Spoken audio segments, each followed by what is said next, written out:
Great.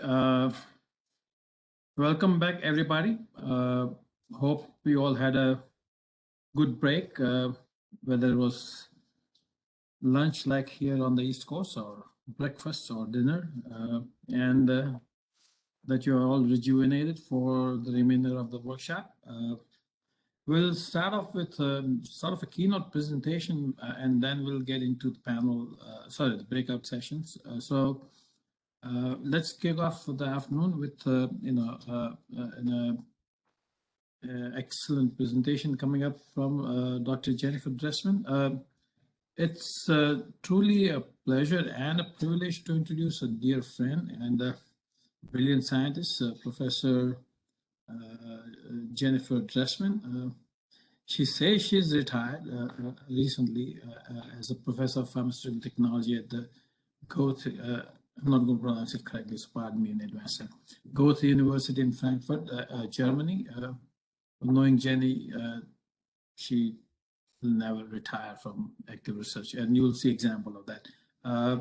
So, as we all know Jenny so well, anybody who's been in the pharmaceutical research work, one of her sort of most pioneering work has been in the use of biorelevant dissolution testing, and her contributions to combining dissolution testing with physiologically based PK modeling in order to achieve quantitative predictions of oral drug absorption. One thing I did want to point out, in 2022, next year, a special issue of Journal of Pharmaceutical Sciences will be dedicated to her contributions to the pharmaceutical sciences. And Jenny is the first woman to receive this recognition. So truly very proud of her accomplishments in her research and her finding the time to talk to us about the future of permeability testing. So we'll hear from Professor Jennifer Dressman on that. Then if we can have the talk. Thank you. Good afternoon, everyone. First, I would like to thank Mehul, Jim, and the organizing committee for inviting me to speak today on the topic of the future of permeability testing. It's a pleasure to be part of this timely workshop, given the importance of permeability in predicting oral drug absorption. This slide summarizes the topics that I would like to cover today. The first one is, what is being done to improve the setup of our in vitro models for measuring permeability? The second one is how we use the data from in vitro models to estimate human permeability and thus be able to predict oral drug absorption. Third, we'll take a look at the gold standard for human permeability, the Lockey-Gut method, and take a look at what the future may hold for measuring this important parameter. Before I begin on these topics, I would like to quickly recap where we are today. Since the first use of CACO2 cells in the early 90s, these have established themselves as the main method for studying permeability in vitro, although MDCK cell lines have also become popular due to the shorter culture time. But a sticking point with both of these cell lines is that neither of them is derived from healthy human intestinal cells. Thus, in recent years, there has been growing interest in developing models which are based on healthy intestinal tissues. Today, I would like to show you just two examples of ongoing work in this area. The first example, by a Massachusetts company called Matitech, is shown on this slide. In this approach, small intestinal cells are harvested post-mortem and seeded onto a myofibroblast collagen gel matrix, which is then raised to the air-liquid interface and cultured for 2 weeks to induce differentiation. Microscopy studies show that the cultured tissue, shown in panel C, corresponds closely to healthy human intestinal tissue as shown in panel A. Similarly, the brush border on the apical side of the cells reproduces this feature of the intestinal enterocytes well, as shown on the right-hand side of the slide. In Würzburg, Germany, a similar approach is being taken, but in this case using full-thickness jejunal tissue obtained from obese patients undergoing a stomach bypass surgery. The intestinal cells were isolated from the small intestinal tissue and expanded as an organoid culture for 3 to 4 weeks. After enzymatic digestion, single cells were seeded on a decellularized biological scaffold with or without intestinal fibroblasts. Tissue models were cultured and then tested under either static or dynamic conditions and can be used for various research applications, including permeability studies. Here too, the 3D model of the human intestinal mucosa reproduces the in vivo situation nicely, as shown on the left-hand side. Additionally, the Würzburg group, Marco Metzger's, studied the influence of hydrodynamics on the uptake of 2 compounds, fluorescein, which is a low permeable compound, and propanolol, which is highly permeable. Noting that the permeability scale on the y-axis differs between the 2 sets of data, the data correspond well to the known absorption rate of these 2 molecules. Interestingly, while the permeability of propanolol is only slightly lower in the flow bioreactor, marked BR, than in a static setup, the hydrodynamics is very important to the permeability of fluorescein. And I think by using these more evolved models of the human intestinal mucosa, we will gain more important insights as these models are further developed and implemented. Now I would like to switch to the next topic, which is about how we relate in vitro data to human permeability values. This slide shows a correlation of in vitro to human permeability values published in 2002 by Professor Sun's group. To be honest, these data look a little bit like a scatter diagram with some hopeful lines drawn through them. But publications like these were very important as they spurred the pharmaceutical community to improve the in vitro setups. Indeed, improvements to the in vitro systems over the last 2 decades have been numerous. For example, a pH gradient was introduced with pH 6.5 on the apical side and 7.4 on the basolateral side. And we now routinely calculate A to B to B to A ratios to evaluate the potential for PGP and other transporter efflux. One can use biorelevant media as the apical phase, typically FASF version 1. And so we're also using cell lines with shorter setup times, like the MDCK cell line. And we've been able to transfer over to a 96-well plate methodology to facilitate more rapid screening. Another important development has been transfecting cell lines to create a better simulation of the small intestinal mucosa. And as these improvements evolve and we use intestinal cells coming from healthy human volunteers, then I think that our methodology will get even better. But we have a few gaps in our knowledge. We still don't have an immortalized healthy enterocyte cell line.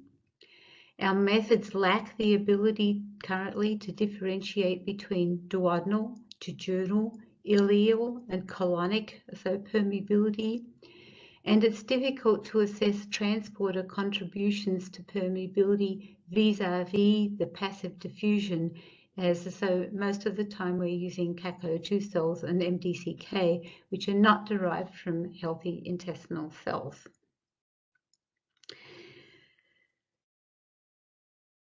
Recognizing that we still have some deficiencies in the in vitro measurement of permeability, my next topic will be how can we get the most out of our in vitro data?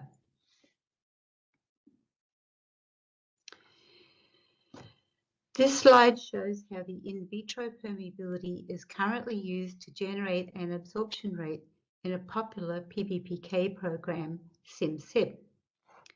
An in-house correlation between the in vitro value and human permeability is used to calculate the corresponding in vivo value for the compound at hand, which is then plugged into the equation for the absorption rate. While this approach often produces satisfactory results, it is strictly empirical. So it would be better to create a mechanistic model, especially when variability among individuals needs to be captured, as, for example, in virtual bioequivalence studies. This slide shows some of the elements that need to be accounted for in a mechanistic model.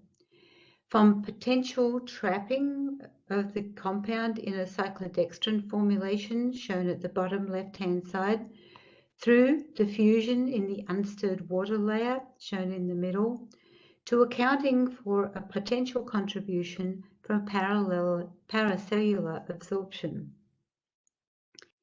Additionally, in a mechanistic model, one needs to account for the change in villus height using the MVE scalar with distance from the pylorus, as well as the effect of the plices scalaris through the FEP scalar. Both of those are illustrated on this slide. In SimSip's MEC-PEF model, we see that the permeability, this is the equation underneath, is actually a composite term, with all the factors I described in the previous two slides taken into account. By considering variability in, for example, the villus height among individuals, as well as the effect of differences in intestinal pH on ionization, and therefore permeability, the expected range of permeability in a given population can be estimated. So how does this play out in a real-life example? Although there have been very few individual data for permeability in the literature, the study by Lindahl et al. In 1996 illustrated the range of values obtained in Locky gut experiments for 4 compounds: antipyrine, fluvastatin, atenolol, and metoprolol. The values for metoprolol are shown as the blue dots in the middle of the slide. At the right, you can see the values calculated for MEC-PEF for virtual individuals in orange, with results very similar to the Locky gut values. This shows the promise of the MEC-PEF approach when developing virtual bioequivalence methodology.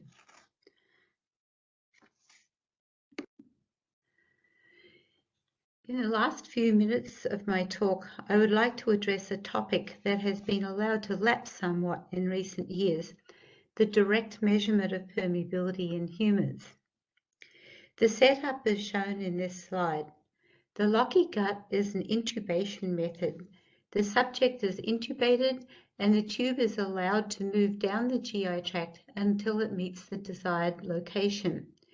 The segment to be perfused is blocked off at both ends by inflating balloons. Then the drug solution is perfused through the segment and samples are removed from the lower end. From the difference in concentration going in and coming out of the segment, the permeability can be calculated using the equation shown. Although many useful data have been measured using the Locky gut intubation, there are a few practical issues with it. First of all, the drug is typically perfused in a plain buffer solution, so that this doesn't actually represent the conditions in the GI tract. Perfusion rates and volumes are at odds with what we now know about volumes in the small intestine, and typically only the jejunal PEF is measured. It is difficult to intubate further into the ileum or to the colon. Disappearance of the drug from the lumen is measured, as illustrated in the last slide, but does this always equate with absorption? Last but not least, subjects may be uncomfortable due to the intubation procedure, and the tube position has to be checked by fluoroscopy, creating some risks for the subject. So it's probably not as awful as shown in this slide to undergo a locky gut study, but it is uncomfortable, time-consuming, and expensive. So few pharmaceutical companies are running the locky gut study these days. Up until a few years ago, there was an alternative available in form of the IntelliCaps, a permeability capsule that could release the drug in different profiles. This slide shows data from Eric Söderlund's group at AstraZeneca for metoprolol, and it is clear that at the different release profiles administered, the correlation between the in vitro data in the graph on the left-hand side and the plot of fraction absorbed versus time on the right-hand side was very good. But the IntelliCaps product went off the market soon after this study was published. So where does that leave us now? Earlier this year, my colleagues and I in the Fraunhofer Institutes in Germany received funding to develop a new electronically driven capsule. Our working title for the capsule is the E-pillar, and we are striving for precise drug delivery using an easy-to-swallow, sustainable dosing device.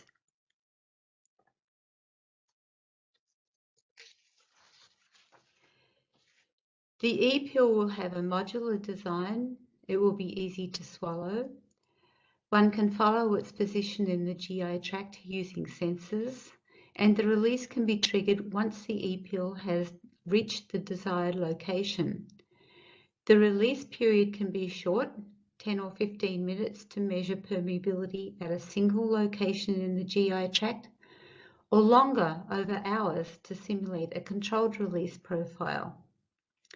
The example that I would like to show relates to the measurement of permeability at a single location, as that's of more interest for this workshop. The E-pill is programmed to release the API at a pre-selected location in the intestines, either site A on one occasion or site B on another occasion. The release rate of the drug is shown on the left-hand side of this slide. The E-pill releases the API at a constant rate over approximately 10 minutes at the desired location in the gut. Blood levels of the drug are measured, and the curves are shown in the graph using the example that when the API is better absorbed from site A than from site B, this would be reflected in higher plasma concentrations. The timeline for the development of the E-pill is shown on this slide. We hope to have the first prototype ready for animal testing already late next year. So please wish us luck.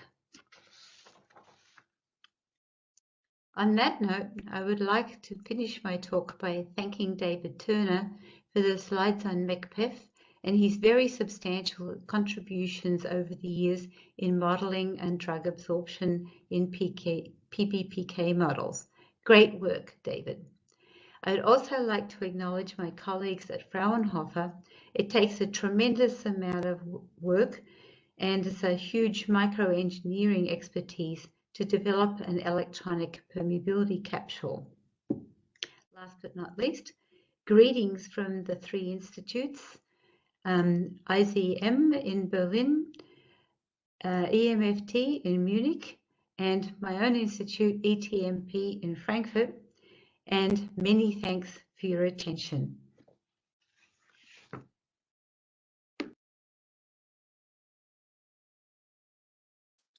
Well, thanks a lot, Jenny, for that excellent presentation.